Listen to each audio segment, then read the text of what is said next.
रोहित पवार निवडून आले कर्जत जामखेडमध्ये 1243 मतांनी आणि मुस्लिम दुबार मतदार किती आहेत त्या मतदारसंघामध्ये 5562. काय करायचं काय उत्तर देतील. दुसरे ते आमचे ग्रेट नाना पाटोले साकोलीतनं निवडून आले 208 मतांनी. त्यांच्याच मतदारसंघामध्ये मुस्लिम दुबार मतदार 477. करायचं काय राजीनामा मागताय उद्धवजी त्यांचा. मतचोरी झाली म्हणताय. बीड मतदारसंघ संदीप क्षीरसागर जिंकलेत 5324 मतांनी आणि त्यांच्या मतदारसंघामध्ये दुबार मुस्लिम मतदार 14944. काय करायचं बडवायचंय फटकावायचंय उत्तर द्यावं राज ठाकरे यांनी. मुंब्रा जितेंद्र आव्हाड त्यांच्या मतदारसंघामध्ये 30,601 दुबार मुस्लिम मतदारसंघ 30,000.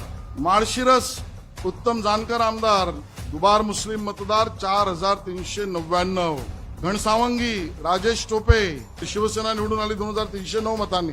शिवसेना निवडून आली आणि मुस्लिम दुबार मतदार 11,751. काय करायचं दुबारची यादी तुम्हाला केवळ एकाच चष्म्यातून दिसते का राज ठाकरेजी उद्धव ठाकरेजी तुमच्या चष्म्याचा रंग आता हिरवाच झालाय.